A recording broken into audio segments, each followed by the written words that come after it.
Assalamualaikum warahmatullahi wabarakatuh. Saya Istiana dengan Faradita dari kelompok 12. Kami akan menjelaskan sanitasi sarana peralatan produksi dan bahan pesanitasi atau pembersih dan sanitizer. Oke, kita lanjut.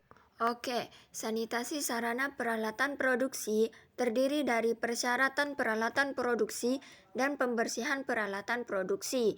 Lalu, bahan pesanitasi atau pembersih dan sanitizer terdiri dari deterjen dan bahan sanitizer.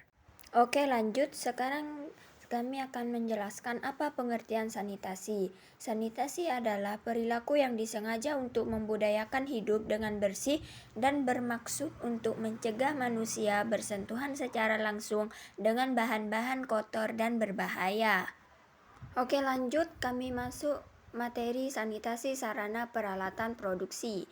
Yang pertama, persyaratan peralatan produksi. 1.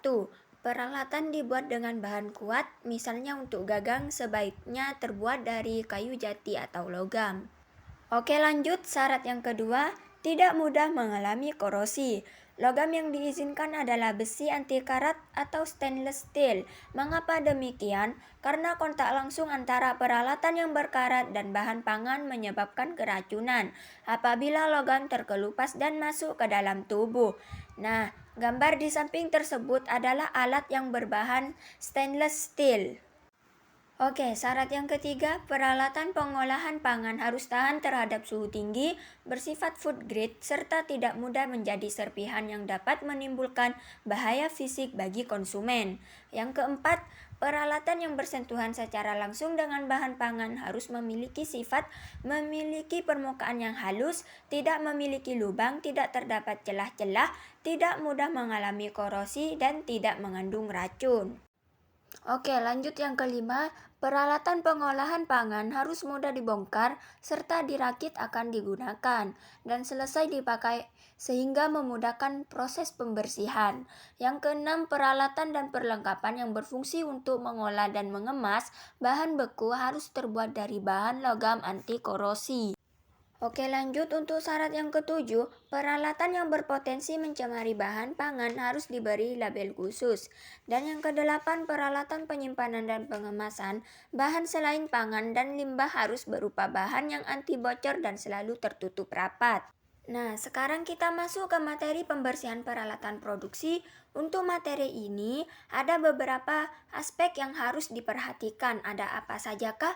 Yaitu 1. Perawatan dan pemeliharaan peralatan pengolahan pangan dilakukan secara berkelanjutan atau secara berkala agar tidak menyebabkan kontaminasi silang atau rekontaminasi. Yang kedua, pembersihan peralatan dilakukan sesegera mungkin setelah pemakaian. Nah, untuk yang ketiga yaitu pembersihan peralatan yang kontak langsung dengan bahan pangan sebaiknya dibersihkan dengan disinfektan paling sedikit 1 kali atau sekali untuk shift kerja. Lalu dilakukan pengeringan dan penyimpanan sesuai standar agar tidak terjadi pencemaran baik secara kimia, biologi, dan fisik. Nah, untuk yang keempat, pembersihan peralatan yang telah digunakan secara umum dilakukan dengan menggunakan sabun dan deterjen, kecuali pada peralatan dengan perlakuan khusus. Yang kelima, meja yang digunakan pada proses pengolahan terbuat dari bahan yang mudah dibersihkan, baik sebelum digunakan maupun setelah digunakan. Berikut contoh pembersihan peralatan produksi. Pada gambar pertama, proses pembersihan meja yang digunakan untuk pengolahan bahan. Pada gambar yang kedua, proses pembersihan alat berbahan stainless steel yang digunakan untuk pengolahan bahan. Oke, lanjut untuk materi selanjutnya yaitu bahan pesanitasi atau pembersih dan sanitizer. Oke, lanjut yang pertama yaitu deterjen. Pengertian deterjen adalah campuran dari berbagai macam bahan yang digunakan untuk membantu pembersihan dan terbuat dari bahan-bahan turunan minyak bumi. Macam-macam deterjen yaitu ada 2. Apa sajakah? Yang pertama jenis basa mengandung senyawa alkali NaOH. Yang kedua jenis asam.